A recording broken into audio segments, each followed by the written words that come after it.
Breaking news. Vijayawada నుంచి TDP తరపున 2 సార్లు ఎంపీగా గెలిచి గత ఎన్నికల్లో వైసీపీ నుంచి పోటీ చేసి ఓడిన కేశినేని నాని మరో పార్టీలో చేరబోతున్నారా? బెజవాడ పాలిటిక్స్ లో ఇప్పుడిదే హాట్ డిబేట్. విజయవాడ అంటే తనకు మమకారం, పిచ్చి అని, పదవిలో ఉన్నా లేకున్నా ప్రజలకు సేవ చేస్తానంటూ ఆయన చేసిన కామెంట్ చేశారు.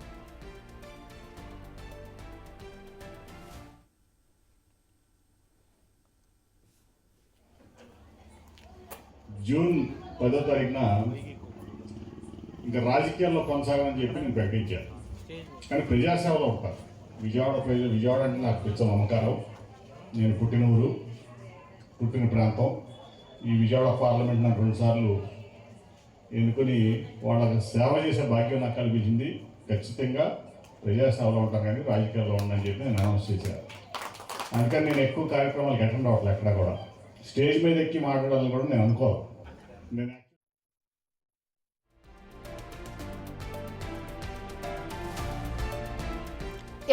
ఈ కామెంట్స్ ఇప్పుడు విజయవాడలో రీసౌండ్ ఇస్తున్నాయి. కేశినేని నాని మరో పార్టీలో చేరతారంటూ ప్రచారం జరుగుతుంది. దీనిపై ఆయన స్పందించారు. అలాంటిదేమీ లేదని క్లారిటీ ఇచ్చే ప్రయత్నం చేశారు.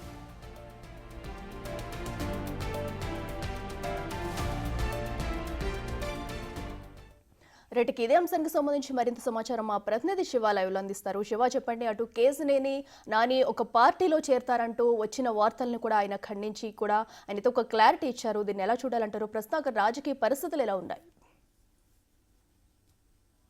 మొత్తం మీద చూసుకుంటే వైఎస్ఆర్సీపీ తరఫున 2024లో విజయవాడ ఎంపీగా పోటీ చేసి ఘోర పరాజయాన్ని చవిచూసిన కేశినేని చిన్ని 2 సార్లు టీడీపీ ఎంపీగా 14-19లో గెలుపొందడం జరిగింది.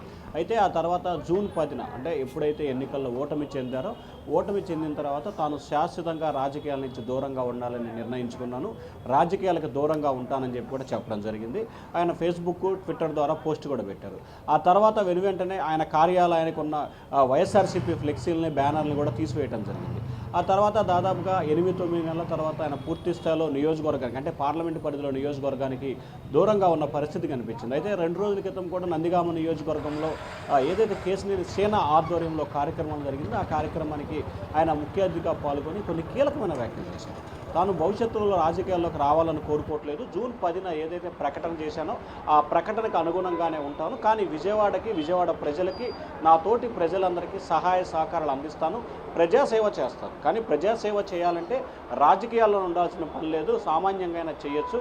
తాను అదే నమ్ముకుంటున్నాను. కానీ తాను మాత్రం రాజకీయాల్లోకి రాను అని చెప్పి కుండ బద్దలు కొట్టినట్టు చెప్పారు. అయితే అనూహ్యంగా నిన్న ఇవాళ కూడా కేశినేని చిన్ని బీజేపీలో చేరుతున్నారు. పురంధేశ్వరి సమక్షంలో చర్చలు జరిగినాయి. కేంద్ర మంత్రి గడ్కరీ నేతృత్వంలో ఈ చర్చలంతా జరిగినాయి. గడ్కరీకి అలాగే నానికి సత్సంబంధాలు కొనసాగుతున్నాయి. ఈ నేపథ్యంలో బీజేపీలో చేరేందుకు ఆయన సిద్ధమయ్యారని చెప్పి రకరకాల ప్రచారాలు సోషల్ మీడియాలో కూడా ప్రచారాలు జరుగుతున్నాయి. వీటన్నిటి కూడా ఆయన వివరించే ప్రయత్నం చేశారు. కొద్దిసేపు క్రితమే ఆయన సోషల్ మీడియా ద్వారా ఫేస్బుక్, ట్విట్టర్ ద్వారా కూడా తాను ఏదైతే జూన్ 10వ తేదీన చెప్పానో దానికి అనుగుణంగానే కొనసాగుతాను, తాను తిరిగి రాజకీయాల్లోకి వచ్చే అవకాశాలు లేవు, అలాగే ప్రజాసేవ చేస్తాను, విజయవాడ ప్రజలకి ఎప్పుడు ఏ అవసరం వచ్చినా తాను ఉంటాను, భవిష్యత్తులో స్టేజీ మీద కూడా మాట్లాడే అవకాశం తాను ఆ సాహసం కూడా చేయను, కానీ విజయవాడ ప్రజలకి అండగా ఉంటానని చెప్పి ఆయన వివరణ ఇచ్చారు.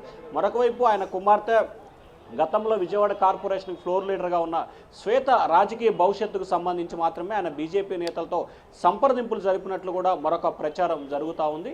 రానున్న రోజుల్లో ఎందుకంటే 2029కి డీలిమిటేషన్ ఏపీ తెలంగాణ నియోజకవర్గాలు పెరిగే అవకాశం కనిపిస్తున్న నేపథ్యంలో ఆమె ఎన్టీఆర్ జిల్లాకు సంబంధించి ఒక నియోజకవర్గం నుంచి పోటీ చేయాలని చెప్పి కూడా ఆలోచన చేస్తున్నారు. దానిలో భాగంగానే గతంలో ఆమె బాబాయి అలాగే సోదరుడు చిన్ని నేతృత్వంలో కూడా టీడీపీ నేతలతో సంప్రదింపులు జరిపినట్లు అప్పుడు సోషల్ మీడియాలో కూడా ప్రచారం జరిగినాయి. సో తాజాగా బీజేపీతో ఇట్లా రకరకాల ప్రచారాలు జరుగుతున్న నేపథ్యం కనిపిస్తూ ఉంది.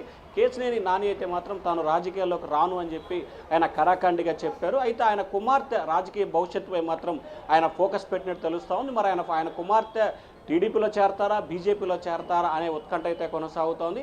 ఏది ఏమైనా సరే ఆయనకు సంబంధించి రాజకీయాల్లోకి రానని ప్రకటించిన నేపథ్యంలో ఖచ్చితంగా ఆయన కుటుంబ సభ్యుల రాజకీయ తిరిగి ప్రవేశానికి సంబంధించి మరొక నెల రోజుల్లోనే క్లారిటీ వచ్చే అవకాశాలు కనిపిస్తూ ఉన్నాయి. Akhila. Right Shiva, thank you.